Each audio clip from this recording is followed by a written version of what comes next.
E aí, Bramvers! Sejam muito bem-vindos ao nosso episódio 21 do Bramverscast e hoje com a presença ilustre de Bruna Saldanha, nossa fundadora da ONG Will Garcia, né? Ela é educadora também e é vegana e a gente vai trazer um pouquinho aqui um bate-papo sobre todo esse projeto que a Bruna construiu, né?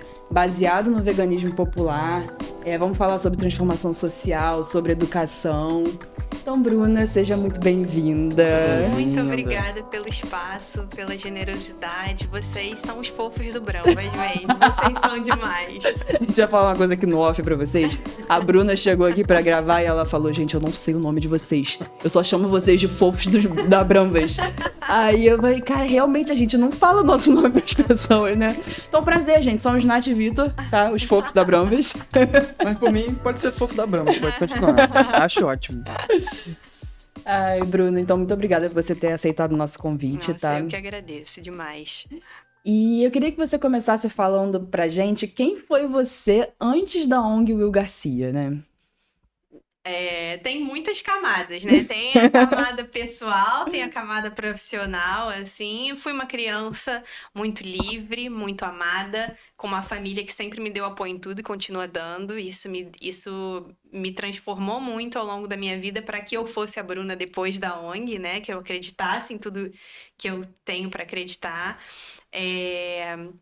Eu fui uma pessoa que gostava muito de queijo e muito de carne, mas assim, muito de queijo, que tinha intolerância à lactose, né? Ninguém tem intolerância a brócolis, mas a lactose, né? Mas enfim. Por que será?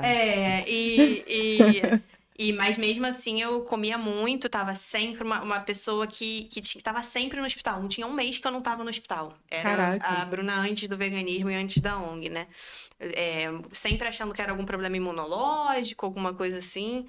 E eu sou formada em Ciências Sociais pela UFRJ, licenciatura em Ciências Sociais. Depois eu fiz uma segunda graduação em Pedagogia, né? Complementando a minha graduação de licenciatura. Fiz também o meu MBA na USP, em Gestão Escolar, e recentemente também consegui terminar, graças a Deus, meu mestrado na UF. E todos esses trabalhos, desde que eu virei vegana, né, desde de pedagogia, foram sempre focados no veganismo popular, na educação vegana. Então, eu acho que resumidamente, porque eu já falei para vocês que eu tenho medo de falar por 3 horas aqui, eu acho que essa era a Bruna, uma menina muito amada, muito curiosa, muito insatisfeita com qualquer injustiça social e consegui manter bastante da minha essência na ONG, e uma pessoa muito desorganizada quando via qualquer tipo de injustiça, assim, me desorganizava internamente. Hoje em dia, depois da ONG, eu me vejo como uma pessoa mais organizada internamente. O veganismo também trouxe muito isso para mim. Mas acho que era assim, resumindo, essa era a Bruna antes da ONG, antes do veganismo. Mas você virou vegana, você já estava na faculdade? Não, eu virei vegana quando eu me mudei para Irlanda. Tá, então calma Vamos aí, lá. que temos um salto aí, né? Vegana internacional. Exatamente. Como é que você chegou nesse passo para chegar até a Irlanda primeiro, né? Então, eu terminei a faculdade de Ciências Sociais, eu me vi muito sem perspectiva financeira e de emprego no Brasil. Na época, meu namorado, Luiz, que hoje é meu marido, né? Ele fazia também Ciências Sociais na UF e eu fazia na UFRJ. E a gente terminou com um desejo de alguma coisa a mais. A gente estava achando assim, cara, tá muito seguindo aquela cartilha. Aí eu vou ter que entrar no mestrado sem nem saber direito o que eu quero estudar, só para conseguir ganhar uma bolsa de estudo. A gente não estava muito satisfeito, assim, né? Com o rumo que as nossas vidas estavam levando.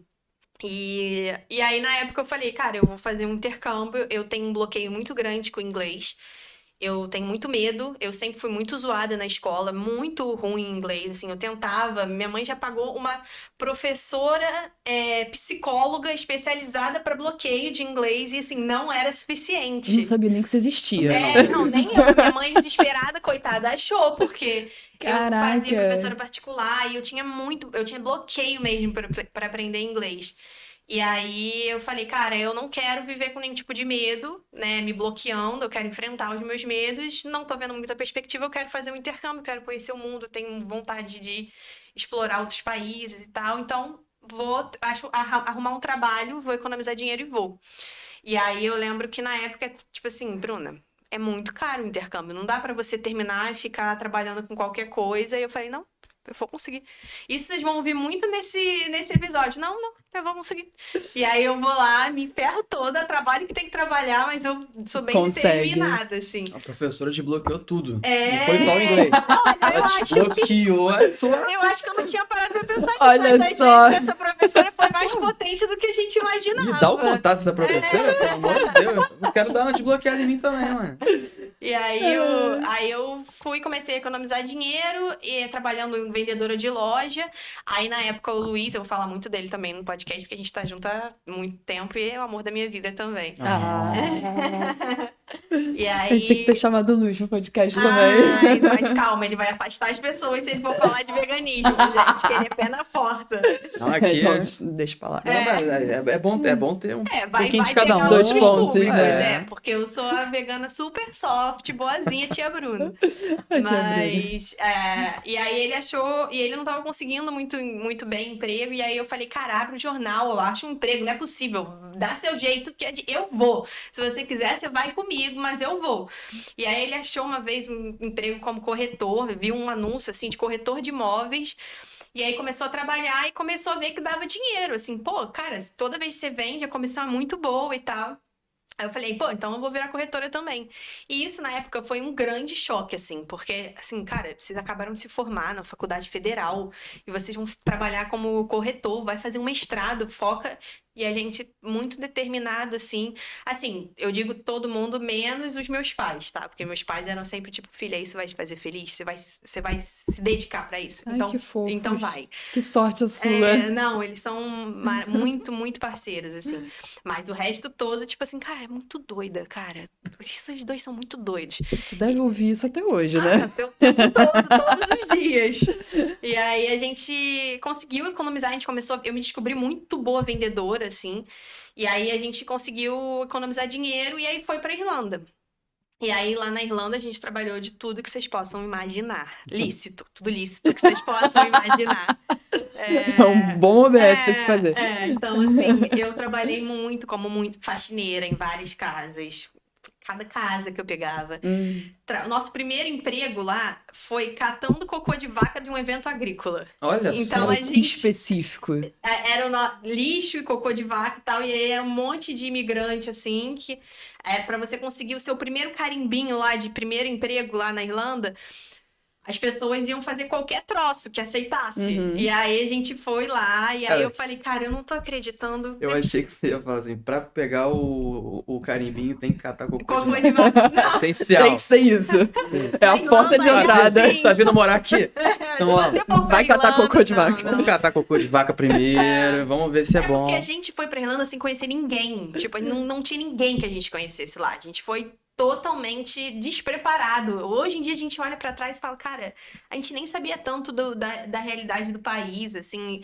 Eu queria aprender inglês, a Austrália era muito longe, Estados Unidos eu tenho muito ranço pelos valores americanos, né? Eu tô contigo nessa. Tô então, contigo nessa. Inglaterra, eu também tenho um certo ranço, mas eu acho que era muito mais caro na época. Aí a gente começou a pesquisar e falou, cara, Irlanda é muito mais viável. Tava cheio de brasileiro na Irlanda, já na época que a gente foi. E aí a gente chegou lá, a gente não sabia nada, cara. No aeroporto, a gente ouvindo o inglês dos irlandeses, a gente tava tipo... É muito difícil. Eu acho que a gente veio pro país errado. E aí a gente começou a ver gaélico, assim... nas placas, ao invés de inglês. E aí, tipo assim, eu Aquele falei, momento que Luiz, você pensa, ferrou. a gente desembarcou no lugar errado. Tipo assim, aí o cara... E o Luiz, assim, 20 anos de curso de inglês, achou que tava chegando lá fluente, foi falar com a imigração, o cara da guardinha da imigração. E aí o cara falou a primeira vez, aí a gente... Aí ele falou a segunda vez, eu falei, cara, não tem a menor condição, Eu já assim. trabalhei com irlandês, eu não conseguia me comunicar com ele. impossível, Eu evitava ao máximo até fazer contato visual pra não falar nem um oi. Cara, foi assim, a gente já chegou muito animado com a experiência, tudo muito novo, mas assim, muito assustado, assim. E, e aí a gente conseguiu esse primeiro emprego, aí depois a gente foi fazendo relações com os outros brasileiros, morando, dividindo casa com outras pessoas, que é muito comum lá, dividir a casa, os aluguéis são muito, muito caros. Então, por muito tempo, a gente passou muito perrengue dividindo casa, assim. Teve alguns meses a gente dividiu casa com 5 indianos e um paquistanês. Cara, foi muito brabo, assim. Aí Um depois, choque cultural absurdo, muito né? grande, muito grande. E a gente viveu muitas aventuras. Eu acho que é um podcast inteiro só para as aventuras que a gente viveu na Irlanda. Realmente, todo mundo, quando começa a falar, merece um livro que a gente passou lá. Mas as coisas foram melhorando, a gente foi entendendo mais do país, consegui aprender a falar inglês, assim, na marra. Eu lembro que no primeiro mês, eu falei assim, Luiz, eu preciso que você transfira o dinheiro para minha conta, porque tá sem nada já na minha conta, ele. Não, como assim? Eu ia te pedir dinheiro, eu achava que o dinheiro tava na sua conta. Eita! Aí eu falei, cara, a gente gastou tudo em pint. Pint é a cerveja de lá, tipo assim, eu falei, não é possível. Prioridade. Aí eu falei, cara, não. Meu pai me deu educação financeira. Não é possível. Aí eu falei, cara, vamos ligar pros nossos pais. Ele, Bruna, eu vou dormir no chão da rua, mas eu não vou ligar pra minha mãe pra pedir dinheiro, cara. A gente tem que arrumar um emprego urgente. Aí eu falei, não, então amanhã eu vou pra rua e eu vou arrumar um emprego. Aí, Bruna, não é assim, você nem sabe falar inglês, não é assim que funciona. Eu vou arrumar um emprego amanhã. E aí eu comecei a falar com todo mundo do curso de inglês que a gente fazia. E aí eu achei um aplicativo para babá, botei meu perfil lá, pedi ajuda pro professor de inglês para escrever as coisas, decorei.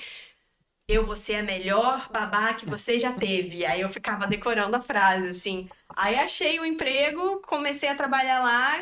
Era um lugar que eu podia ir morar com o Luiz, então a gente não precisou pagar aluguel. E aí as coisas foram Nossa, que legal. melhorando. E aí ele passou para um mestrado lá, o mestrado na melhor faculdade da Irlanda, UCD, para trabalhar como gestor de projetos. E ele era o hippie da turma, assim, né? Porque ele é antropólogo, fez ciências sociais e era uma faculdade de business, assim. Nossa! E nesse meio tempo ele ficou trabalhando e eu fiquei como babá, garçonete, faxineira, vendedora de loja. Eu tinha, assim, uns 5 empregos. Cara, eu realmente acordava, ia trabalhar, trabalhava, voltava pra casa, dormia, porque eu fiquei sustentando nós dois, porque era a faculdade, o mestrado dele era integral, né? E aí ele conseguiu terminar o mestrado dele, muito bem terminado, conseguiu focar em ONG, né, o trabalho final dele, numa faculdade de business, que foi uma coisa muito legal. E nisso vocês nem tinham ideia da ONG Will Garcia ainda. De longe, tá. a gente tava se achando, a gente tava assim, aventura. E nesse meio tempo a gente tava viajando pra Itália, pra França. A gente economizava um dinheirinho, porque a Europa é uma coisinha do lado da outra. Sim. E tem a Ryanair, que é a empresa de avião que você é como se fosse um ônibus, quase. Tipo, é muito baratinho. Aí daqui a gente não imagina, tipo assim, cara, eu vou fazer uma viagem bate e volta pra Itália. É um negócio, é muito legal. Então a gente economizava, se ferrava trabalhando de babagem, não sei o quê. E aí, meu primeiro aniversário lá, eu passei na Torre Eiffel.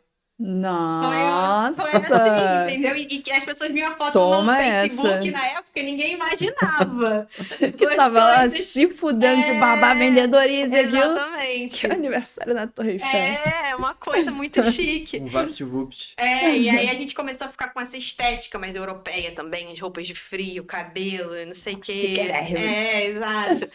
E aí as coisas começaram a melhorar pra mim também. Eu comecei a fazer mais relações com outras pessoas, e aí ele, nesse mundo mais de business, começou a entender, cara, Bruna, é assim que se procura um emprego melhor. Você tem que melhorar o seu LinkedIn, você tem que ver vagas no LinkedIn também.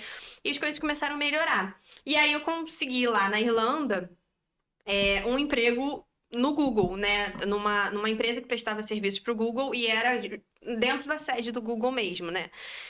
E quando eu comecei a trabalhar lá, um pouquinho antes de eu começar a trabalhar lá, quando as coisas começaram a melhorar pra gente, a gente parou de ter o foco de tipo, cara, a gente precisa economizar dinheiro para pagar o aluguel, não sei o quê, e a gente começou a focar mais assim, quem é a gente? O que a gente quer? Quando saiu do sufoco, assim, e depois de ter visto tantas culturas, tanta comida gostosa, tanta gente diferente, conviver com tantas culturas diferentes, a gente começou a mudar mais internamente, ficar mais curioso sobre nós mesmos, sobre o rumo que a gente queria dar para nossa vida. Tipo, tá, a gente tá conseguindo fazer dinheiro, a gente tá bem aqui, mas o que a gente realmente quer? E nessa também eu comecei a fazer terapia. Aí esse foi o primeiro clique pro veganismo quando eu tava lá na Irlanda. Foi um pouco antes de eu ir pro Google, foi quando eu me tornei vegana. E aí eu lembro que o motivo, né? Várias vezes eu vejo em podcast as pessoas, tipo, ai, por que você se tornou vegano? O que foi o gatilho de você se tornar vegano, né? Essas coisas. E aí eu fico pensando, cara, eu não tava me lembrando direito, mas aí eu fui resgatando isso, né? E aí duas coisas. A primeira foi quando eu fiz terapia, e aí eu falei, eu queria muito conseguir um emprego bom, sair dessa de fazer 5 empregos para conseguir um bom salário. Mas eu não consigo. Eu queria muito fazer não sei o quê, mas eu sei que eu não consigo. Eu queria muito ser vegetariana. Veganismo na época nem passava na minha cabeça, né? Porque eu acho tão bonito essas pessoas que fazem yoga, são vegetarianas, porque esse E aquele estereótipo, era né? estereótipo na minha cabeça, né? Respeitam os animais, mas eu não sei que eu não vou conseguir. Eu amo queijo, eu não vou conseguir. Eu amo carne. Eu comia muita carne antes. Eu também. Meu pai comia filé mignon assim, sangrando. Às vezes, meu bisavô era açougueiro, então era assim, tinha uma cultura da família, todo mundo se reunia para o churrasco, né? Para ir para uma churrascaria. Então, para mim, eu tinha certeza que não era para mim. E aí eu lembro que a psicóloga falou na época, mas você já tentou? Cara, essa pergunta foi, cara, tudo isso que eu tô falando que eu não consigo, eu nunca tentei. Eu nem tentei para dizer que eu não consigo. E aí, como eu já estava nesse processo mais tranquilo, não estava nessa confusão mental que muitas vezes a América Latina e o Brasil deixam a gente, né? Porque a gente, para conseguir sobreviver e pagar o aluguel do próximo mês, tá sempre nessa aflição, a gente não consegue olhar para dentro. Fica sempre nesse foco de eu preciso sobreviver, né? E a mentalidade mesmo do país é tipo, você precisa dar o gás, você precisa vencer, você precisa, como se vencer fosse isso, né? De você estar sempre com muito dinheiro e etc. Cara, e também assim, a gente quer ter um conforto material mínimo, né? A gente merece, né? Eu bato muito nessa tecla. Com certeza. Quem é da América Latina não é um problema você querer ter conforto material. Se você for para o norte global, né? Estados Unidos, Europa, etc., você vai ver que não é privilégio, é direito básico garantido, na verdade. Né? Então, não tem nada demais a gente querer isso. Mas uma vez que a gente já estava tendo isso, eu pude ter esse olhar, né? E aí eu falei, então eu vou tentar ser vegetariana. Pelo menos eu vou tentar. E, cara, foi muito fácil. Tudo bem que a carne lá era muito ruim, né? Tipo, de gosto, era muito ruim, muito cara. As carnes boas nem se comparavam com as carnes boas do Brasil, os cortes, etc. Falando com a mentalidade de carnista na época, sim, tá, sim. gente? A gente entendeu. E aí pra mim foi muito tranquilo parar de comer. E aí eu lembro que fiquei 1 ano vegetariana e o Luiz, meu marido, ele comendo ainda tudo, né? E eu cozinhava pra ele, fazia o frango, porque foi muito numa de tipo assim, cara, eu acho muito maneiro viver de acordo com coisas que eu acho mais certo. Mas não assim, ai, cara, coitada da galinha, coitada da vaca. Como é que essa indústria. Não tinha nada disso, eu não pensava nisso. Eu pensava muito tipo assim, poxa, eu acho que isso. Eu tenho um sentimento de que isso é o mais certo a se fazer, eu vou tentar. Não tinha a ver com o meio ambiente, não tinha a ver com nada disso. E aí eu cozinhava pra ele, não tinha o menor nojo, tudo normal. E aí uma vez o Luiz viu um vídeo sobre veganismo na internet e era um cara do Texas falando todos os impactos pro meio ambiente se todo mundo virasse vegano. Como é que ia ficar o planeta Terra, diminuir emissões que prejudicam o efeito estufa, tudo, assim, mais pessoas se alimentando, mais distribuição de alimentos para a África. Cara, e aí ele no final do vídeo todo ele falou, mas eu não vou parar de comer carne porque eu sou do Texas, é minha cultura e eu vou continuar comendo. Caraca! E aí agora, e foi tipo assim, um vídeo de 20 minutos muito lógico, muito assertivo, de tipo, a ONU recomenda, etc, etc. E aí o Luiz foi prestando atenção assim, aí no final do vídeo, eu vou ter que falar um palavrão, né? Porque foi o que ele falou. Porque A gente quando. fala sempre aqui. É porque eu sempre vejo, tipo, os meus alunos vão ouvir, eles vão ouvir a tia Bruna falando palavrão. Mas tudo bem, eu vou falar um palavrão, gente. E aí ele viu esse vídeo todo e falou assim, cara, que filho da puta. Mas foi tipo exatamente o que eu assim, pensei. É. Aí ele parou e falou assim, peraí, agora eu sei tudo isso que ele falou, então se eu fizer igual a ele, eu também sou um filho da puta. E aí ele saiu do quarto, tipo assim, eu vou virar vegano. Caraca. A partir de hoje eu não como mais nada de origem animal. E aí eu fiquei... Tá bom, ótimo, então eu vou virar também. Vamos pesquisar sobre o assunto. Já era o que eu queria. Queijo me faz mal, vai ser ótimo. E muito ainda sobre mim. Uhum. Queijo me faz mal, vai ser muito legal ser vegano. Me explica mais sobre esses impactos do meio ambiente que você viu e tal. E aí, buraco sem fim, né? A gente começou a ver todos os impactos do veganismo e começou a pesquisar, e nós dois, sociólogo, antropólogo, a gente, tipo assim, a gente vai a fundo quando a gente vai pesquisando, né? E aí a gente fala, meu Deus, que indústria é essa? Meu Deus, como assim? E é isso que acontece com os trabalhadores rurais? Por que... Aí a gente entrou naquele buraco sem fim que todo vegano entra, né? Como que eu não enxerguei isso antes? Sim, todos passamos por isso. E agora todo mundo precisa saber. E eu vou ser o detentor da verdade universal que vou passar isso para as pessoas. Aquele clássico que vocês devem ouvir isso todos os episódios, né? Então, Eu passei por isso também. e aí a gente. Só que aí é isso.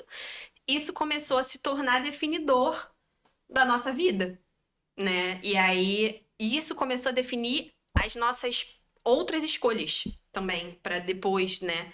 E aí a gente ficou 2 anos vegano lá. Então a gente ficou 4 anos e pouco na Irlanda. Então 2 anos sem entender direito sobre veganismo. Quer dizer, 1 ano comendo que nem eu sempre comi, 1 ano vegetariana. E aí o Luiz ficou vegano e a gente passou os últimos 2 anos veganos. Só que isso abriu muitas portas, porque o veganismo pra gente foi uma mudança moral, né? Então, o que é a moralidade, né? Se a gente... Não vou entrar muito em teoria, não vou entrar... Não vou Pode falar, eu gosto. Não vou começar a entrar nessa, teórica, né? Mas, assim, todo mundo dentro de si tem várias moralidades. Você segue a moralidade cristã? Você segue a moral capitalista? Você segue a moral comunista? Cada um desses aspectos dentro de si, cada um desses movimentos, instituições, carregam uma moral. E você vai carregando, de acordo com a sua família, de acordo com a sua religião, de acordo com a sua cultura, parte dessas morais dentro de você. Uhum. E aí eu fui entendendo ao longo da minha vida, assim, cara, eu quero que as minhas moralidades, eu quero que a minha moral esteja indo em caminho a uma ética. O que é ética? É o que é bom pra todo mundo. Se eu fosse resumir tia Bruna falando assim. Ética é o que é bom pra todo mundo. Então, assim, o que eu faço no dia a dia é guiado, a forma como eu entendo o mundo e a forma como eu ajo no mundo é guiado pela minha moral. A minha moral tá indo na direção da ética?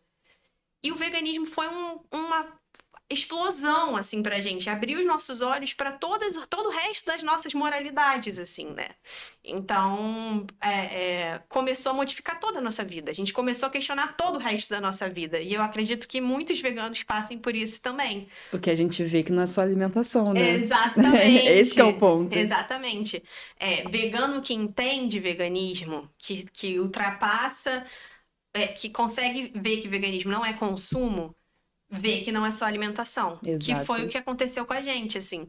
Mas eu sempre falo muito, assim... Beber uma aguinha.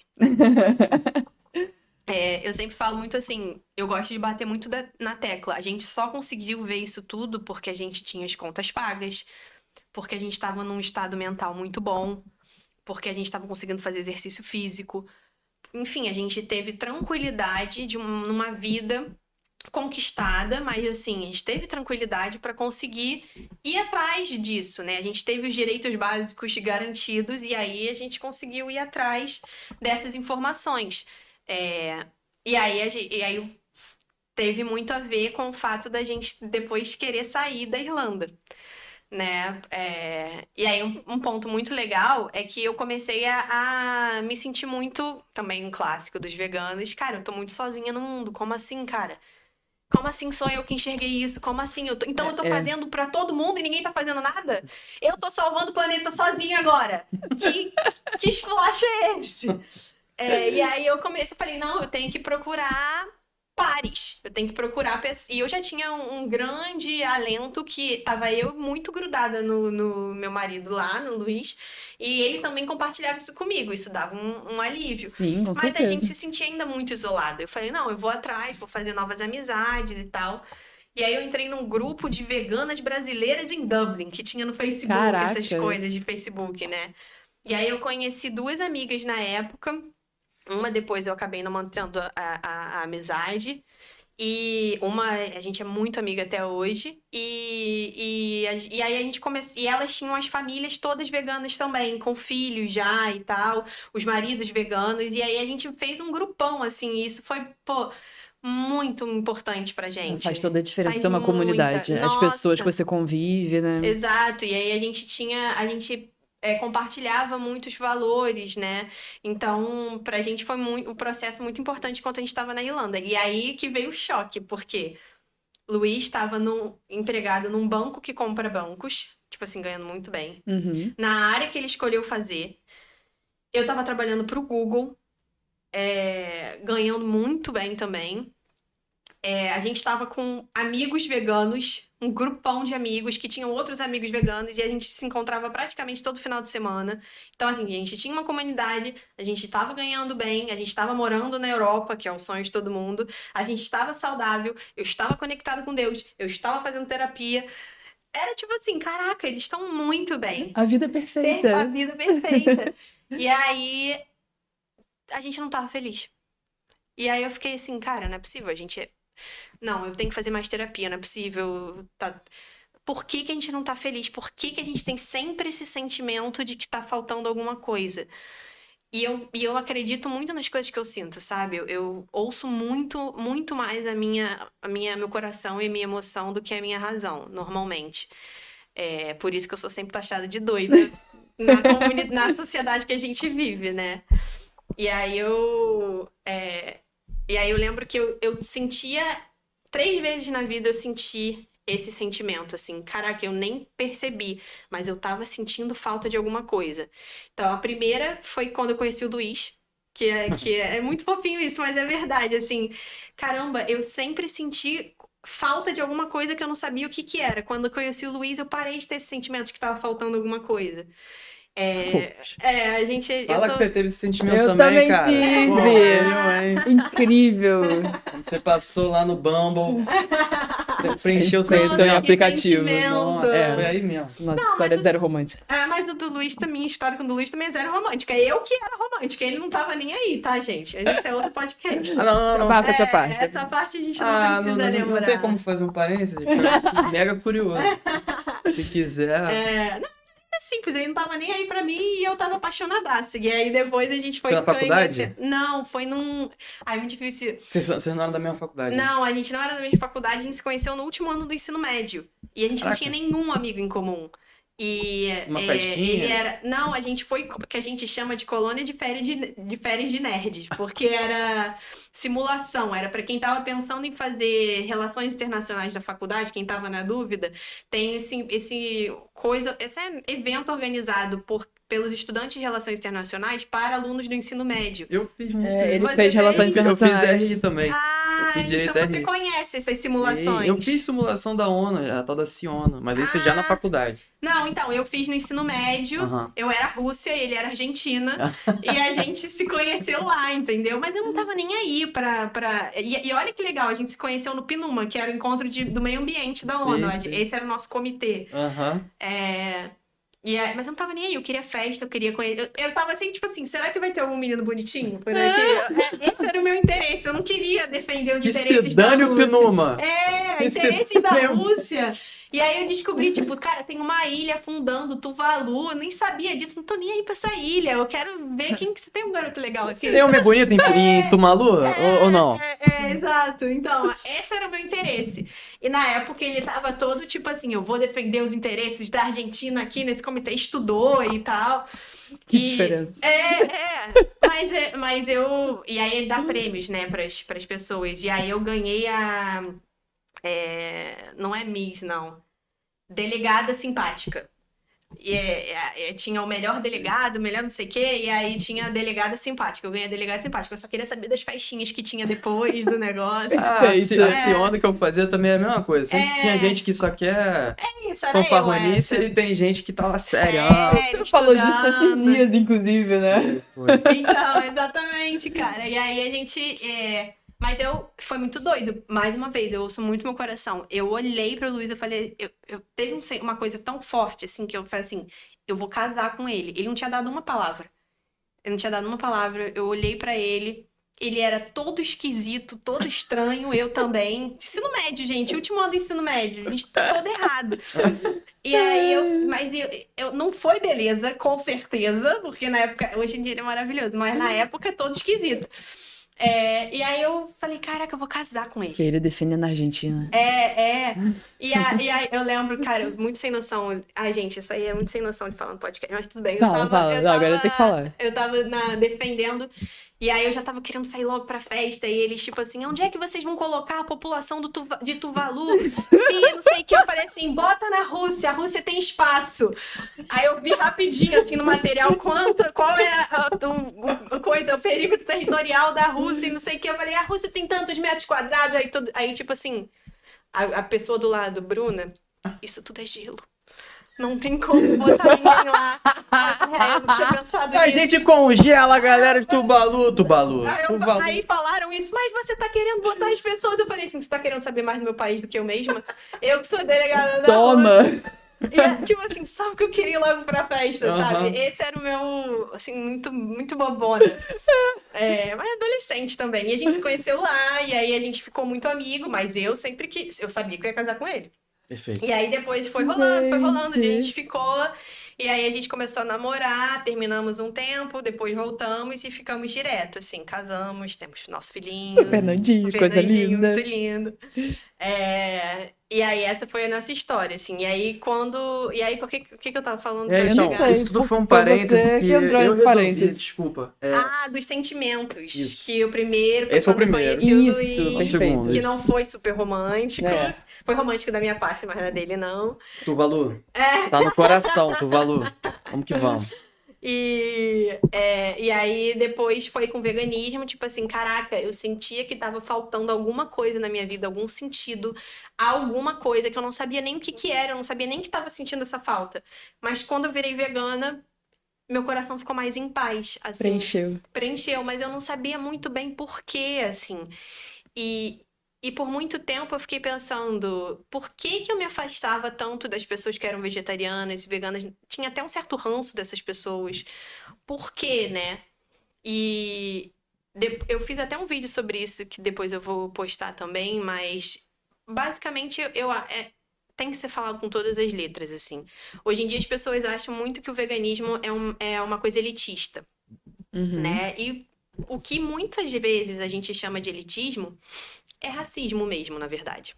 E a gente não encara isso e não fala com todas as letras. Tem muito vegano racista. Assim como tem muito não vegano racista. A gente vive numa sociedade racista. Mas, normalmente, quem é pobre no país, né? A maioria das pessoas que são pobres são pretas. E você acha que quem é preto vai se aliar a um movimento que vai contra a vida dele? Então, se tem um monte de gente que é racista e que também é vegana, se tem essa interseção, é claro que as pessoas da favela, é claro que as pessoas que são pobres vão se distanciar desse movimento, isso é óbvio, porque tem uma pessoa sendo assassinada, na vizinha sendo assassinada. E muitas vezes parece que quem é vegetariano, quem é vegano, quem faz yoga, não tá nem aí pra vida dessa pessoa. Cara, eu sentia muito isso, eu sentia raiva dessas pessoas. Tipo assim, cara, você consegue ter mais empatia por uma vaca do que por essas outras pessoas que estão do seu lado. Aqui no Rio de Janeiro, por exemplo, a gente mora assim, aqui, Copacabana, por exemplo, Flamengo, enfim, vários lugares assim na Zona Sul.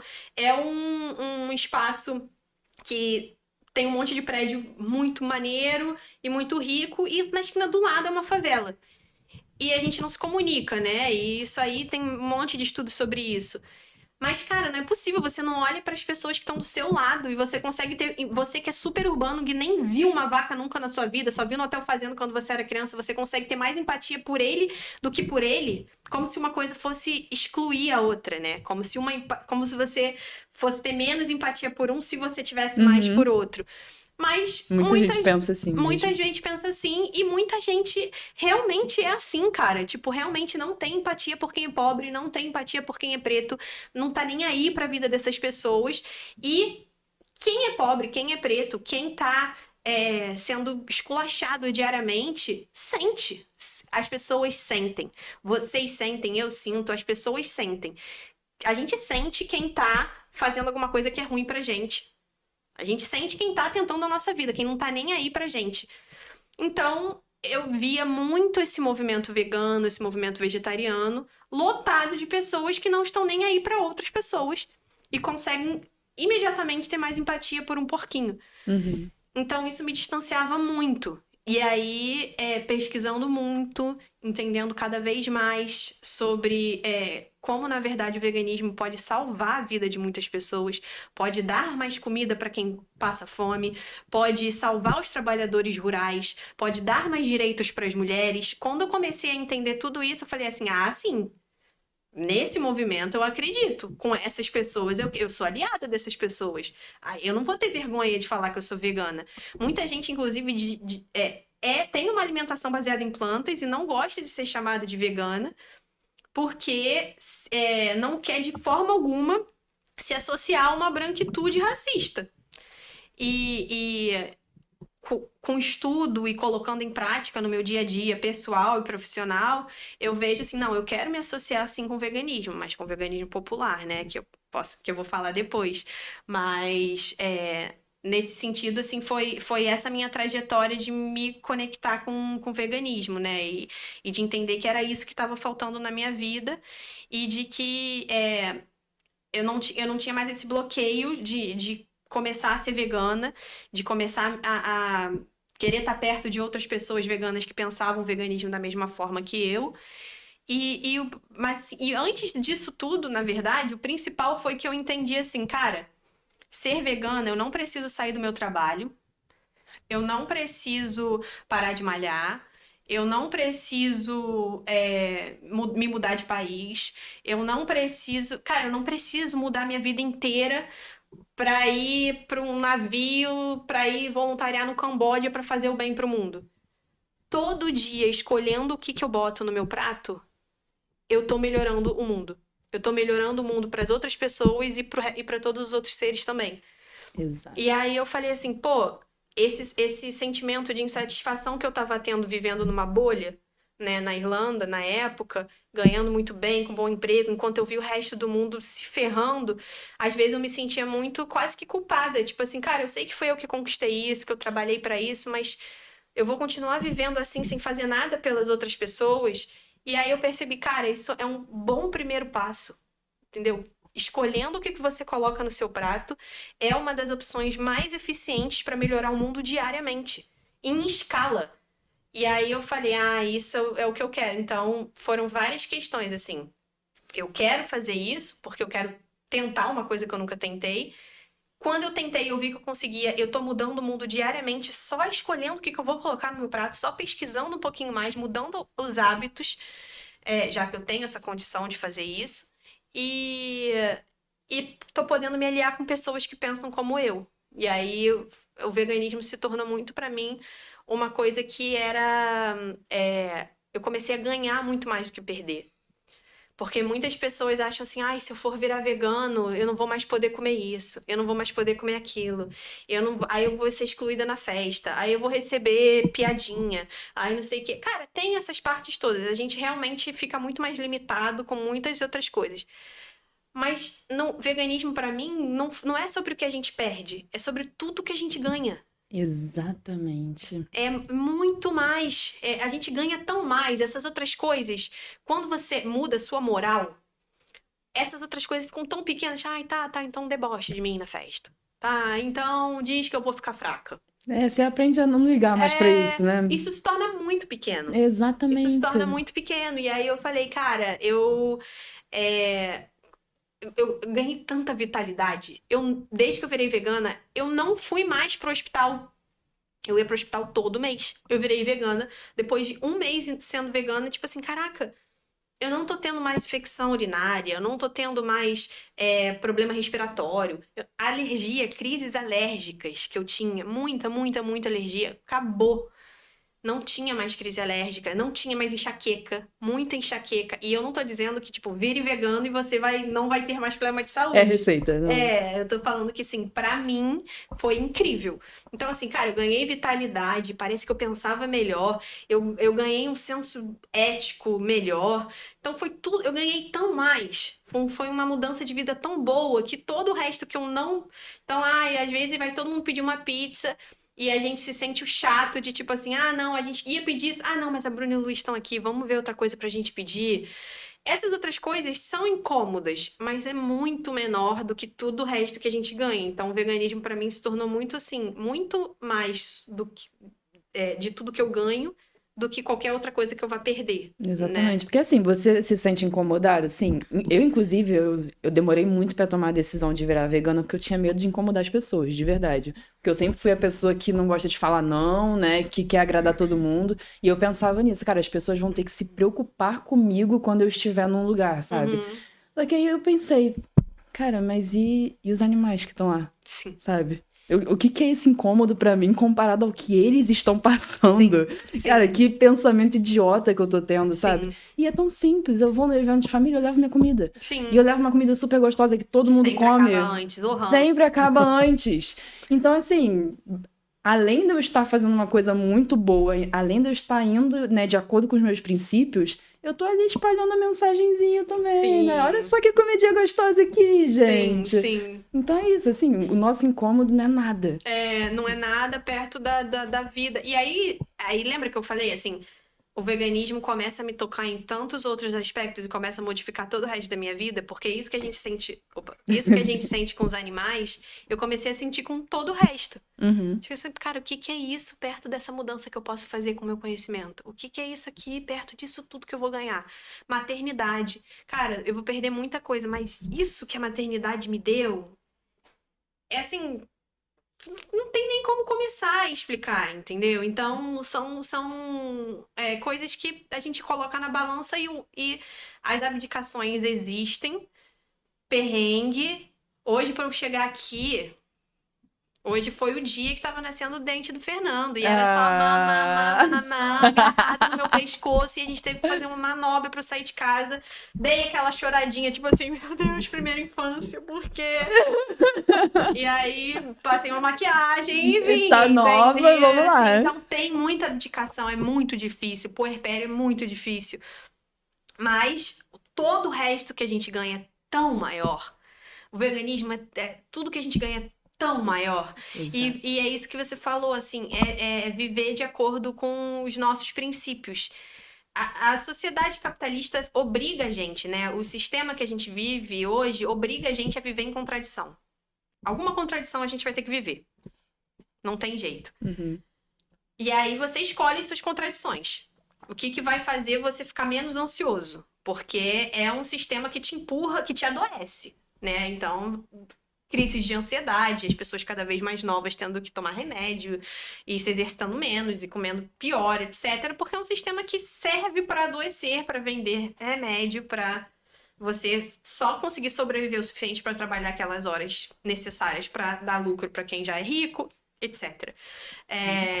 Então, você escolhe suas contradições, eu acho, né? E assim, eu acho que a gente é mais feliz quando a gente vive em menos contradições do que a gente acredita que é certo pra gente. E eu tento viver assim. Então, várias vezes, eu sinto, por que eu tô ansiosa? Porque eu tô em contradição com algum valor meu. que esse sistema está me obrigando a viver em contradição com esse valor. Mas o que eu posso fazer para driblar esse sistema? Aí eu penso em soluções. A gente é muito inteligente. Quando a gente vira vegano, então, e suplementa B12, a gente fica demais, entendeu? Suplemento B12 é ótimo. Porque você tem que suplementar B12, galera. E aí foi isso, assim. Aí eu comecei a sentir que eu tava vivendo em menos contradição. E aí eu comecei a viver mais feliz. Mais uma coisa que eu comecei a ganhar, assim. E essa volta de 40 minutos falando foi pra dizer como que eu virei vegana, se foi na Irlanda, que foi antes da ONG, etc. Foi pra isso, gente. Mas qual foi o terceiro? Você falou, eu tive esse sentimento 3 vezes. Quando eu conheci o Luiz, quando eu virei vegana e quando eu virei mãe. Ah, perfeito. Eu vivi a vida inteira achando que eu já tava completa, que já... Tipo assim, é possível eu estar mais feliz. Não tem como eu estar mais feliz. E aí veio o Fernando e aí foi assim o momento mais difícil, mais feliz da minha vida inteira.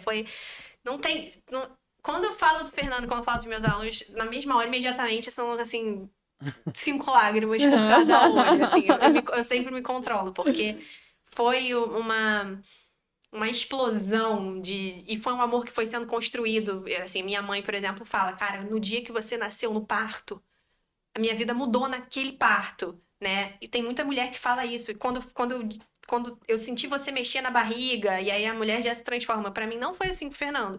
Foi uma construção, né? Cara, e aí depois, cada dia que passava, eu ia amando mais ele, eu ia vendo assim, a vida agora faz sentido. Aí no dia seguinte, agora a vida faz mais sentido. Aí no dia seguinte, a vida faz mais sentido. Aí no dia seguinte, assim, eu vou morrer, eu preciso dormir. Eu ligava pra minha irmã e falava assim, nada mais faz sentido. E aí, essa confusão hormonal e de amor, e de um amor que você... E aí, assim... eu achava que eu sabia o que era amor. E aí eu achava isso tão presunçoso das mães falando. Quando eu ouvi uma mãe falando, eu achava que eu sabia o que era amor. Aí quando eu virei mãe, eu descobri. Mas eu tenho muito esse sentimento hoje, assim, né? Mas eu acho que o amor se manifesta de várias formas, né? Mas realmente esse amor que a parentalidade trouxe pra mim, que a maternidade trouxe pra mim, foi esse terceiro momento que eu descobri assim, cara, eu achava que eu tava completa e agora eu tô completa. Eu tenho a impressão que os próximos filhos que virão, porque eu sou doida, eu quero ter vários filhos, vão me despertar isso de novo, assim. Então, eu ia até perguntar isso. Será que quando você virar avó vai ser o 4º momento? Ai, pode ser, porque todos os avós falam isso. Todos os avós falam isso. É engraçado, porque minha avó é muito engraçada. A minha mãe sempre olha pra mim, tipo assim, você tá ouvindo isso que ela tá falando? E a minha avó fala assim, quando a gente vira mãe, a gente tá desesperada. Essa criança precisa mamar, a gente não tem apoio, a gente fica... Pô, quando a gente não dorme... Minha mãe tinha terror noturno, sua mãe tinha terror noturno, não conseguia dormir... Agora, quando eu virei avó... É só a melhor parte, né? Exatamente. Ela fala assim, aquilo ali foi um amor que eu nunca tinha descoberto. E minha mãe, tipo assim, ó, esculacho. Tipo assim. Mas, realmente, a minha sogra, os meus pais viraram avós, assim, e eles dizem que é essa outra explosão. Realmente faz... Eu acredito que talvez seja o 4º. Acho que o universo, Deus ainda vai mandar vários momentos desses pra gente, né? Com certeza. Se você falar um pouquinho mais, essa daqui vai querer ter um. Eu já quero. Quero ter 3. Ai, gente, só vai. Vários baby vegs. Ai, só vai. Porque, e esteja preparado com muita energia, porque baby veg tem mais energia do que os outros. Caraca. Todo mundo fala isso, sei, tá? Se bem que eu tenho pedido pro universo o próximo bebê, assim, que durma bem e que venha um pouquinho mais calminho, com a mesma saúde do Fernando, que é a prioridade, mas um pouquinho mais calminho, por favor, porque o Fernandinho é furacão. É dengue e caos em questão de segundos, assim. Ele tem quantos anos? 1 ano e 5 meses. 1 ano e 5 meses. 5 meses. Daqui a pouco vai vir um próximo, então? Olha, a gente tá querendo bastante, mas a gente tá preparando um pouco mais a casa, estrutura de quarto, essas coisas todas. Mas eu vou querer ter muito filho, gente. Eu quero ter 4 filhos. Além dos 30 que você já tem na ONG, né? Que a gente ainda nem começou Nem começou a falar da ONG. Perdão, vamos, Nada, vamos. que isso. Tá, não, vamos lá. Vão ter 2 episódios, com certeza. Cara, eu falei, cara, Vai ter. professor, gente, Mas perdão, não tem eu problema, vou tem resolver 0 mais. problema. Mas você falou que você lá na Irlanda, por mais que sua vida tivesse muito boa, tudo perfeito, maravilhoso, você se sentiu muito desconectada. Aí o que você fez em relação a isso? Ai, caraca, um episódio pra Irlanda, um episódio pra Bruna, um episódio pra ela. Não, eu vou tentar resumir, mas Não porque... precisa, não precisa. É, Fica É tranquilo. Fica à porque, vontade. primeiro que eu tô muito à vontade com vocês, porque vocês são os fofos do Browns. Ah, Mas a gente começou a procurar trabalho voluntário pra fazer. E aí a gente começou. E aí, quando a gente se afundou nesse mundo de conhecer tudo que dava pra fazer pra modificar a vida das pessoas, né? Eu e o Luiz na época. isso A aqui gente. tá liberado, tá? Ai, sim, não, mas eu vou falar tudo depois eu vou cair dentro do abacate. E aí a gente começou a ver, a gente entrou pra, tipo, vamos ficar um mês, vamos pedir ficar de férias, vamos fazer um voluntariado de um mês e aí vamos ver pra gente se achar, porque nós dois estamos com esse sentimento, vamos tentar achar um propósito pra nossa vida, porque tá faltando algum propósito aqui que a gente não sabe o que que é, tipo, se a gente tem dinheiro, a gente tá feliz com o nosso casamento, tá feliz com o nosso corpo, tá feliz com... E o que que tá faltando? Propósito, né? Então vamos atrás desse propósito. Começamos a procurar trabalho voluntário. E aí era pra ficar, tipo assim, uma semana. Vamos primeiro procurar na Irlanda, é mais simples, a gente já tá aqui, deve ter trabalho voluntário pra fazer aqui. Só que, cara, a gente começou a entrar e ver tudo que dava pra fazer no mundo e aí quando a gente via o que dava pra fazer, a gente via o quanto que as pessoas estavam precisando. E aí a gente falou, caraca, a gente tem que viver pra... E foi dando uma animação, sabe, uma noção de que a gente pode, de que a gente não vive mais naquela bolha, de que a gente pode fazer mais pelo universo, pelo mundo, pelas outras pessoas. E aí a gente começou a procurar vários trabalhos, só que eu falei, cara, a gente tem que ter segurança, eu sou mulher, a gente vive num mundo misógino, eu tenho muito medo, vamos achar uma coisa com estabilidade. E aí a gente achou essa ONG norte-americana que atuava em Honduras e ia dar pra gente alimentação e hospedagem. E a gente ia passar um ano lá trabalhando nessa escola. E aí a gente fez as entrevistas, passou na seleção da ONG, e aí o Luiz foi trabalhar como coordenador pedagógico, como gerente de programa de uma escola, e eu fui trabalhar como coordenadora pedagógica de outra escola. Era uma ONG que tinha 3 escolas em Honduras. E aí o Luiz foi para uma e eu fui para outra. Só que quando eu cheguei lá, faltou uma professora. E aí eles falaram, Bruna, você pode ser professora? Eu falei, cara, eu não falo nem espanhol, mas vamos, eu vou Portunhol conseguir, tá aí eu pra vou isso. portunhol e a gente vai. E aí, quando eu fui, e aí a gente arrumou, aí antes da gente ir pra Honduras, a gente passou um mês no Brasil. Foi muito legal, porque a gente viu a diferença de quem a gente era. Então, tipo assim, as pessoas já achavam a gente doido de ir pra Irlanda. Aí a gente foi pra Irlanda, se ferrou e tal, e todo mundo, tipo assim, caraca, eles são muito doidos. Todos os nossos amigos procurando estágio, conseguindo ser trainee em empresas boas. Seguindo aquele padrão, aquele né? padrão, assim, que tava fazendo muitos deles felizes. Não é? Muitos deles ficaram infelizes, mas muitos ficaram muito felizes, assim, e acertaram na escolha de vida. Foi bom pra eles seguir esse roteirinho. Eu não acredito que, tipo, esse roteiro faz todo mundo infeliz, mas eu acredito que faz uma maioria infeliz. E aí, e aí as pessoas ficavam muito no misto de, tipo assim, a gente não acredita nesse caminho que eles estão escolhendo, mas a gente acredita muito neles. Porque eu sempre fui muito decidida.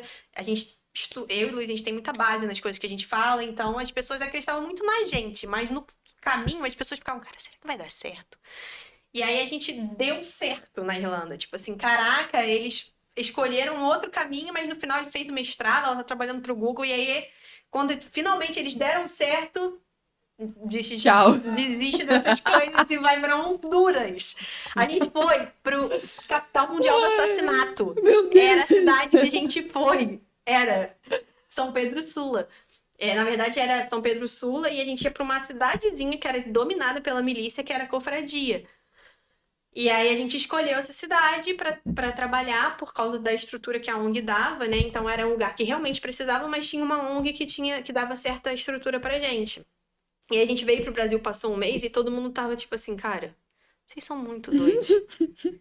E a gente já era os veganos, na época. E veganos naquela fase, tipo, todo mundo tem que virar vegano, porque vocês não sabem o que os animais estão passando, porque você não sabe o que os trabalhadores rurais estão passando. Vocês sabiam que nas cidades que os caras, que tem mais matadouro, os caras são mais violentos, os índices de violência contra a mulher são maiores? Se você é feminista, então você também tem que ser vegana. Tipo, medos. Impondo, né? Sabe? E então a gente tava nessa fase de veganos e estamos indo fazer trabalho voluntário. Então era mais um estereótipo, né? As pessoas, tipo assim, vegano é isso, é yoga, trabalho voluntário, são as pessoas muito doidas. Mas a gente decidiu ouvir o nosso coração. E aí a gente veio pro Brasil, ficou um mês, e depois a gente ficou 2 meses na Espanha, numa fazenda ecológica, aprendendo a plantar, colher, tudo orgânico. Foram 2 meses, assim, que a minha saúde, sério. Eu acordava 4 da manhã para meditar e fazia yoga. E aí caminhava 10 quilômetros e ficava trabalhando no campo. Era assim. É bem o estereótipo do vegano, É né? muito estereótipo Exatamente do vegano. isso. Cartilha do vegano. Pegava a alface do pé e comia, porque era orgânica. Tipo, Nem precisava sabe? suplementar B12. Exatamente. E aí, mas aí a gente tava muito feliz, mas ao mesmo tempo, tipo assim, tá, mas a gente ainda continua numa bolha. Enquanto a gente tá aqui super tilelê, a galera tá passando fome.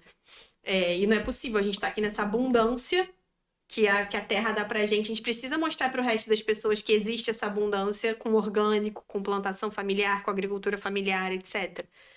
E aí a gente foi pra Espanha mesmo pra ter essa experiência, dar uma assentada nas emoções para se preparar para ir para Honduras, que a gente já sabia que ia ser pesado. E aí, quando eu cheguei em Honduras, a minha vida mudou para sempre. Assim, não foi esse momento de que tipo eu achava que eu sentia falta de uma coisa e essa coisa, não foi isso, mas eu lembro assim, na primeira semana de aula, eu sempre conto essa história assim, na primeira semana de aula eu entrei como professora de uma turma infantil, eu não tinha preparo para isso. Não estava preparada para isso. Eu tive um preparo muito bom, um treinamento muito bom da ONG que eles deram, mas era um treinamento dado por americanos que se achavam melhores e achavam que estavam trazendo a palavra para os latino-americanos. Então, tinha uma lógica muito colonialista ali naquele treinamento. Mas, assim, de gestão de sala de aula, de coisas práticas, eles me ensinaram muita coisa. E aí, quando eu entrei na sala de aula, eu tava tipo assim, meu Deus, são 28 crianças de 4 e 5 anos que só falam espanhol e eu só posso falar inglês com elas. Caraca. Porque a escola era bilíngue. Como que eu vou fazer? E não é só falar inglês, eu tenho que ensinar as coisas para elas em inglês. É isso que é o mais desafiador. Elas estão no ano de alfabetização, no primeiro ano de alfabetização, que lá em Honduras é um pouco mais cedo. Então, tipo assim, elas estão aprendendo os números em espanhol e em inglês ao mesmo tempo. E aí elas têm que sair desse ano sabendo os dois. Era uma escola realmente bilíngue, era metade do tempo em inglês e metade ao poucas horas em espanhol. E aí eu falei assim, caraca, como é que eu vou fazer? E aí eu lembro que a gente foi fazer uma primeira atividade que era de mostrar como é que cuidava do livro. Aí eu peguei uma bonequinha e falei, a gente cuida do livro assim? Aí batia na boneca. Aí as crianças, não. A gente cuida do livro jogando. Aí, não. Como é que a gente cuida do livro? E aí depois eu dei o livro para as crianças, todas as crianças assim no livro. Ah, que bonitinho. Porque é igual, aí algumas crianças fazendo assim com o livro. E aí foi muito legal, assim, já começou a me tocar ali. Mas depois, quando uma das alunas tinha um banheiro que era dentro da sala de aula, né? Só pra prepa, que era prepa de preparatório, que era o primeiro ano do... Achei que fosse Peppa Pig. Não, é prepa. E aí tinha um banheirinho pra esses menorzinhos, que eles não aguentavam, às vezes, chegar até o banheiro. Eles ainda estavam muito pequenininhos, né? E aí eu cheguei... E aí uma das alunas, Bianca, não me esqueço o nome dela, inclusive até hoje ela me liga. Você imagina como isso é emocionante. Eu fui professora dela com ela 4, 5 anos, já se passaram 5 anos, 6 anos, e ela ainda me liga até hoje, me manda mensagem. Olá, Miss Bruna! Até hoje. E aí eu lembro que a Bianca ficou presa dentro do banheiro, e ela começou a chorar, porque era a primeira semana de aula, estava muito assustada. E aí ela chorando, Miss Bruna, e chorando. E aí sabe aquele banheiro pisado de xixi de criança? Aí eu me arrastei nesse banheiro por debaixo, peguei ela no colo, acolhi, destranquei a porta. E aí eu falei assim: ninguém mexe nas tesouras. Fica todo mundo olhando pra tia Bruna pra ver se a tia Bruna vai salvar. Miss Bruna, né? Pra ver se a Miss Bruna vai salvar a Bianca. Aí todos eles assim. Aí eu entrei, peguei a Bianca no colo. E aí ela me agarrou tão forte, assim, tipo assim, querendo, se sentindo protegida, sabe? E aí quando eu saí com ela no colo, tipo uma bombeira, sabe? Tipo assim, aqui consegui A salvar. heroína! E aí eu vi todas as outras crianças assim. Pra mim, quando eu vi esse olhar, todas as vezes que eu falo disso, eu fico muito emocionada. Quando eu vi esse olhar das crianças, diariamente, quando a gente fazia a roda, e eu vi o olhar das crianças pra mim, eu falei. Eu lembro que eu cheguei nessa primeira semana e falei pro Luiz: Luiz, eu preciso trabalhar com isso pro resto da minha vida. Eu não vou respirar se eu não trabalhar com educação. Eu não vou. Isso é assim, eu preciso dessas crianças. Elas podem mudar, mas eu preciso trabalhar com isso. Eu preciso conseguir me comunicar com essas crianças para que elas consigam se comunicar melhor com o mundo. E eu falei, assim, isso foi uma coisa que mudou a minha vida. E aí eu lembro, eu falei isso pra ele e ele falou: eu quero ir embora amanhã. Não tem a menor condição. Bruna, porque a gente não tomava banho de chuveiro, era banho de balde, porque a gente vivia igual a comunidade. E faltava luz, e era mosquito, e não sei o quê. E aí eu falei assim, como é que a gente vai fazer? Ele, não, a gente se comprometeu nesse primeiro ano, então a gente vai ficar, eu me comprometi com essas pessoas dessa escola, mas assim, eu não quero trabalhar com educação. Eu vou ser um bom, ele fez gestão de projetos, né? Então ele, tipo assim, eu vou fazer uma boa administração da escola, essas coisas, vou pedir seu auxílio para essa parte pedagógica, vou pedir auxílio dos voluntários para essa parte pedagógica. Ele fez um bom trabalho, ele pegou muito pepino na escola que ele trabalhou, situação de abuso, Caraca. situação com o ex-diretor da escola, um monte de, assim, nas primeiras semanas dele, ele chegou lá e tinha, um menino morreu de dengue, uma Puta. criancinha, e aí a comunidade falou, mister, você tem que ir no enterro. Aí ele, eu cheguei aqui há uma semana, e o que eu vou fazer lá? Não, mister, você que é o representante da ONG. A ONG era muito uma coisa que, tipo assim, a gente tá aqui pela comunidade, e aí você tem que escolher as flores pra levar pra mãe do menino. E aí o Caraca. pai do menino que tava nos Estados Unidos trabalhando pra mandar dinheiro pra casa, chorando no telefone com ele. Isso assim, primeira semana. Bem-vindo. Era assim, e eu fiquei na casa do Don Will, que é uma pessoa muito importante pra criação da ONG depois. Ele Spoiler aí do nome. Ligou os pontos. Então o Don Will era um mecânico, que na época que ele fundou a escola, né, ele era analfabeto e ele queria que os filhos pudessem ter uma boa educação. E aí uma vez ele encontrou a Jamie, que era uma voluntária que estava fazendo trabalho voluntário em Honduras para reconstruir a cidade depois de um furacão. E ele falou assim, Jamie, você é a única americana que eu vou conhecer na minha vida, que eu consigo conversar aqui. Eu preciso que você funde uma escola aqui pros meus filhos. E aí ela falou, você é completamente louco. Não tem a menor Toma condição. essa responsabilidade. Não é porque eu sou americana, ele só traz os gringos. Eu preciso que meus filhos saibam inglês para que eles tenham um futuro aqui. Eu preciso dar uma boa educação pros meus filhos, a educação que eu não tive. Ela, cara, não tem como fazer isso, Will. Não tem a menor condição. E aí ela foi pra casa que ela tava ficando na época, ele se juntou com a comunidade. E aí todos eles foram bater na porta dela à noite e falou, por favor, crie uma escola para os nossos filhos. A gente precisa que os nossos filhos tenham uma escola boa para estudar. E aí ela ficou muito comovida com aquilo, mais doida do que aqueles doidos de estar confiando nela. Foi para os Estados Unidos e trouxe os gringos. E aí, assim, a comunidade construiu a escola. Tijolo a tijolo. As crianças faziam fila indiana, passando tijolo uma para outra, assim, e depois elas estudaram nessa escola que elas ajudaram a construir. Caraca, que legal. E o Don Will era um líder comunitário, assim. Eu lembro que ele falava... eu recebi a proposta quando a minha filha fez 6 anos, eu acho, para ir para os Estados Unidos trabalhar legalmente como mecânico lá. E eu não fui. E era o sonho de todos os hondurenhos irem para os Estados Unidos legalmente. E aí ele falou, eu não fui porque o ano da alfabetização da minha filha é só um. Eu posso ir para os Estados Unidos a hora que for. Mas o ano da alfabetização da minha filha, ela precisa do pai do lado. Cara, esse cara, quantas vezes ele conseguia uma bolada de dinheiro trabalhando como mecânico, sendo contratado por fábrica, não sei o que, e ele pegava o dinheiro e dava pra comunidade.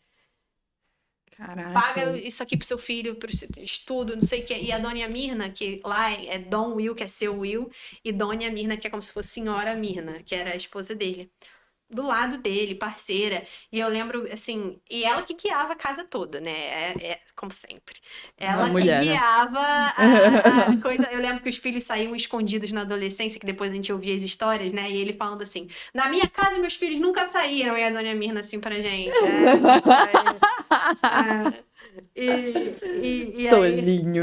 sabe? E ela, tipo assim, parceira, eu lembro que a gente falava, Dona Mirna, quem manda aqui nessa casa é a senhora, né? E ela falava, não, somos nós dois, é uma parceria. Tipo assim, Fofona. centrada, sabe? E a gente teve o privilégio de, assim que a gente chegou em Honduras, ficar na casa deles por um mês. Então eu vivi de perto, eu senti a energia deles, o jeito que ele falava do poder da educação. Cara, eu aprendi tanto com ele. E aí eu fui trabalhar na escola que tinha a Miss Glenda, que era a diretora da escola e que ela me ensinou tudo de educação. Um monte de pepino acontecia, a criança caía, se quebrava, a outra batia na outra, aí tinha um monte de caso muito pesado com as famílias, e ela passava guiando aquilo numa leveza e num carinho com as crianças. Ela conhecia, ela olhava no olho da criança, ela olhava no olho da família, ela conhecia cada família. E aí eu falei, cara, essa mulher é tudo que eu li de Paulo Freire, eu tô vendo na minha frente. Que privilégio! Ela também já tinha recebido propostas de trabalhar nos Estados Unidos e ela falou, não vou deixar minha comunidade. Eu sei a diferença que eu faço como diretora aqui. Cara, aí eu fui me emocionando e as histórias, e assim, muita história de abuso das crianças. E assim, eu lembro que era muito triste, porque eu via, até hoje eu trabalho na terapia essas coisas, gente, porque eu ia era um caminhão, tipo uma caminhonete, assim, que todos os voluntários acordavam de manhã e passava seu José, buscava a gente entrava na caminhonete, e aí eu passava para ir para a escola e eu via quase que semanalmente, as pessoas indo em caravana para os Estados Unidos. E aí eu via a criancinha de 4, 5 anos segurando um ursinho, assim, tipo, que era a única coisa que ela tava levando. E eu não sabia se essa criança ia chegar viva. Eu não sabia quantos quilômetros ela ia andar com a família dela. Famílias que viviam numa pobreza tão grande, numa miséria tão grande, que eles deixavam a casa toda para trás. E aí, caraca, eu já tava fazendo tudo que dava. Eu já tava modificando a minha vida.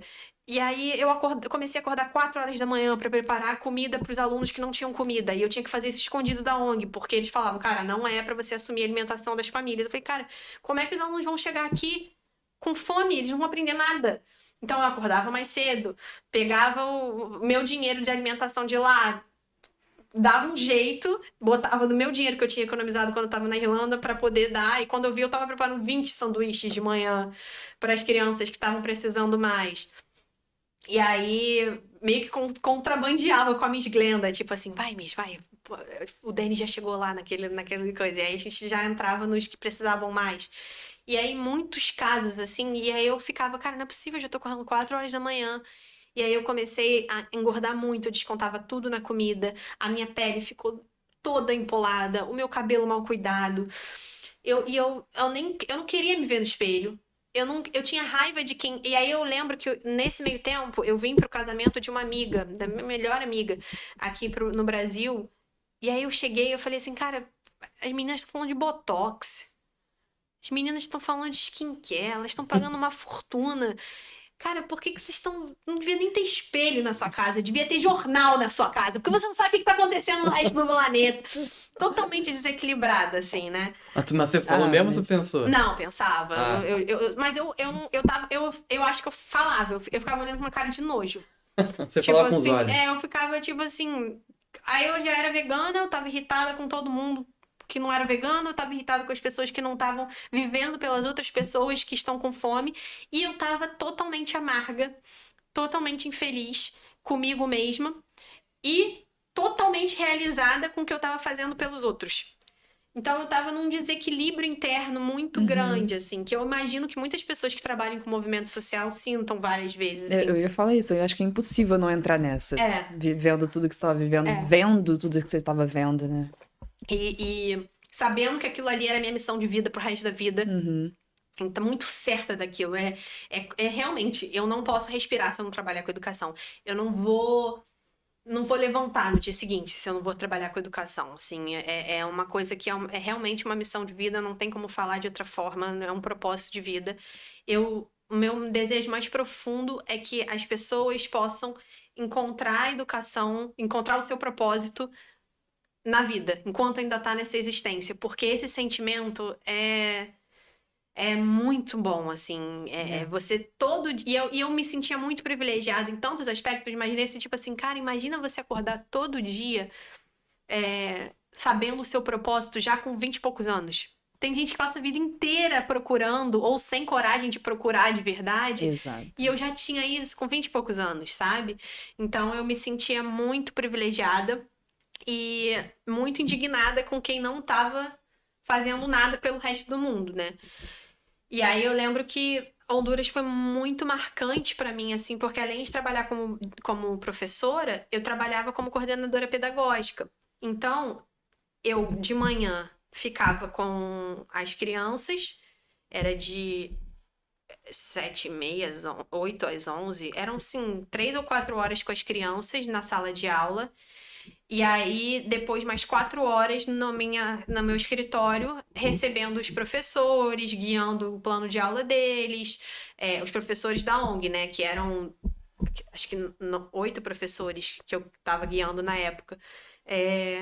Verificando o plano de aula que eles faziam, dando ajuda para eles que eles precisavam para a sala de aula, aprendendo com os professores que já eram mais experientes, voluntários que já estavam lá 2, 3 anos, tendo reunião com a Miss Glenda para aprender com ela com o resto das coisas, administrando os conflitos entre a ONG e a escola, que sempre existia. Só que o que acontece? Era uma ONG americana que trazia muito europeu e americano. E eu e o Luiz, a gente tinha sido o primeiro latino a ocupar essa posição de coordenador pedagógico. Então a gente era da ONG, não era da comunidade. Uhum. Só que a gente era latino. E aí eu também me descobri muito assim, cara, antes de eu ser brasileira, eu sou latina. Porque é muito parecido. As brincadeiras, o futebol, a base da comida, a senhorinha dentro de casa, o afeto das mães latinas, é muito parecido. E a fofoca, que lá é chambre. Chambre. Cara, o chambre de lá comia solto.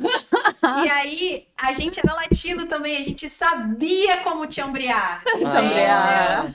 E aí a galera vinha com todas as coisas. E aí as pessoas da ONG ficavam assim, não é possível. Como é que eu tô aqui há 10 anos? Eu não soube disso. Aí eles falaram, tu não sabe Não que é sabe uma... chambrear. Você não sabe o que é uma novela brasileira, meu filho. Tu não sabe o que é uma fofoca boa. Nunca viu o clone. Tipo isso. E aí, só que aí veio essa parte muito boa comunitária que a gente nunca tinha vivido, porque eu tinha vivido sempre de uma forma muito urbana. Você não conhece seus vizinhos, né? A gente no Rio de Janeiro, que vive de forma urbana, é muito difícil de conhecer os nossos vizinhos também. A minha infância, até que a minha mãe sempre resgatou muito isso, né? Da gente conhecer os vizinhos do prédio e tal, mas não era a mesma coisa. E minha avó também, materna, sempre teve muito isso. A minha família tinha incentivava a gente a conhecer os vizinhos, tinha isso, né? Mas não é a mesma coisa quando você vive num ambiente urbano. Lá era um senso comunitário muito grande. E eles queriam agradar a gente, porque, tipo, olha o que vocês estão fazendo, vocês estão ensinando meus filhos, então eu vou. Tipo assim, a gente ficava muito impressionado, tinha que pintar a nossa casa, porque tava caindo aos pedaços, que é a casa aqui dos voluntários. Aí eles queriam fazer de graça. E a gente falou: não, você não pode tirar do seu dinheiro que você não tem pra comprar tinta pra dar pra gente. Deixa que a gente. Não, Luiz, não, eu quero. E tipo assim, eles ficavam ofendidos. Assim, eu quero fazer isso por você. Você tá ensinando inglês pro meu filho. Tinha esse senso, assim, né? De troca, De né? troca e entre eles também. Então era um senso comunitário que, tipo assim, cara, isso é outra coisa. Eu só vou viver se for assim agora. Eu não quero mais viver num lugar que as pessoas não se conectam. Isso é essencial, assim, só quem vive isso sabe a importância disso.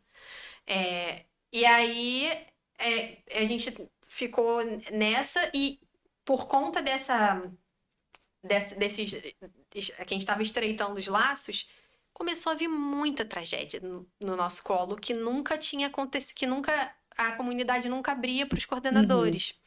Então veio muita situação de abuso. Eu não vou descrever aqui porque é muito baixo astral, é muito triste, mas assim, veio muita situação muito triste com as famílias, com as crianças. As coisas mais pesadas que eu já ouvi na minha vida, assim. E aí de violência mesmo, sabe? E aí eu falei, cara, e aí eu vi a diferença das famílias depois que eu comecei a ser professora daquela criança e que eu comecei a chamar a mãe pra conversar. E aí eu falei, cara, realmente as pessoas falam, a educação tem o poder de mudar o mundo. Cara, tem mesmo. Não é papo de tia da escola, tem mesmo. Quando o educador se envolve, quando o educador olha no olho da criança, quando o educador se envolve com a família, quando o educador traz a família pra perto, cara, isso muda mesmo. A família, às vezes você tá ali com aquela criança, você chama aquela mãe pra conversar, você muda a vida de 10 pessoas daquela família. E essas 10 pessoas falam com as pessoas na igreja e você já modificou mais de um monte de gente. Então, cara, é muito impressionante.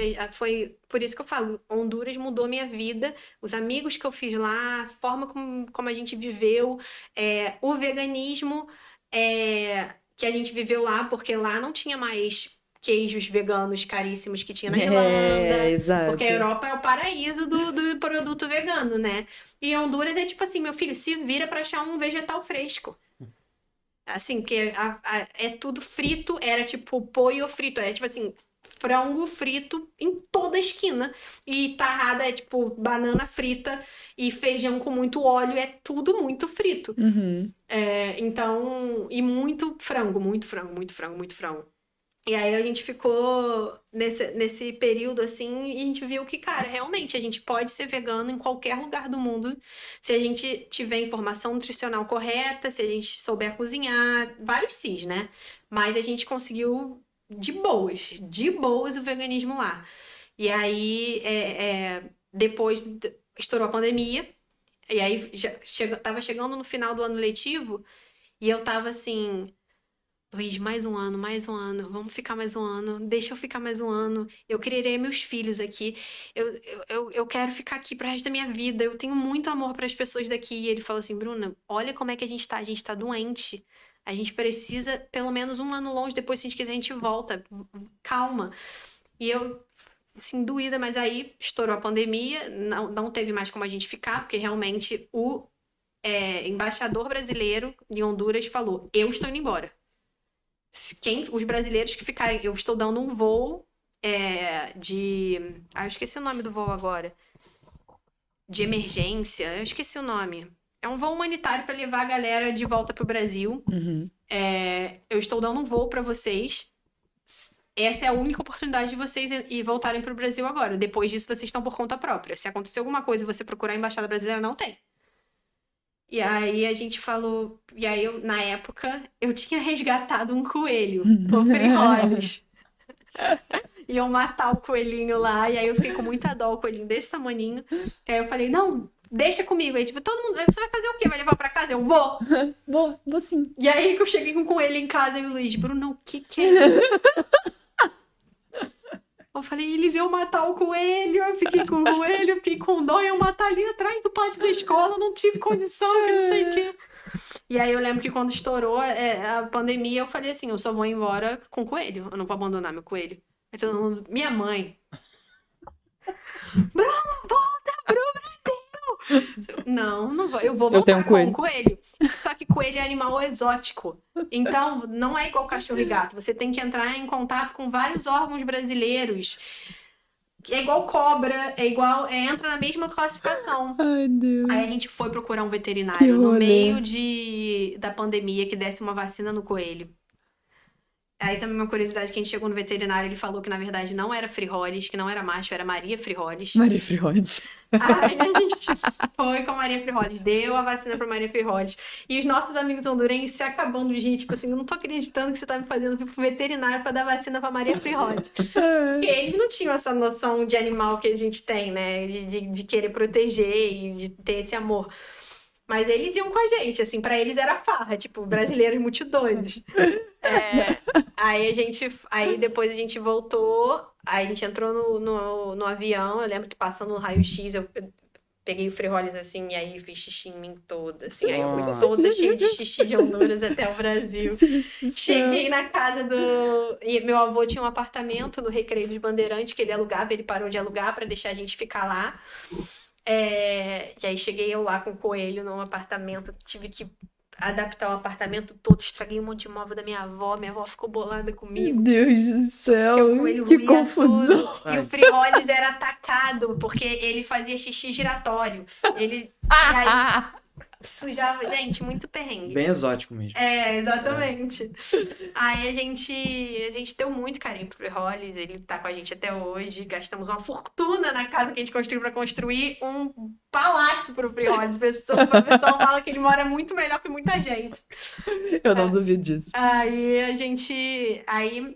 morando nesse tempo no Recreio, né, nesse apartamento, eu fiquei, cara, eu não tô feliz aqui. Aí o Luiz, pronto. Começou. Aí eu Lá falei, vem Bruno com as ideias. De Honduras, vamos pra onde? Então, a gente até em lugares urbanos, a gente vive em desertos alimentares. Então, assim, eu não acho que seja possível para as pessoas que não têm os direitos básicos garantidos se tornarem veganos. Quer dizer, eu acho até que é possível, mas eu acho que é muito, muito, muito difícil.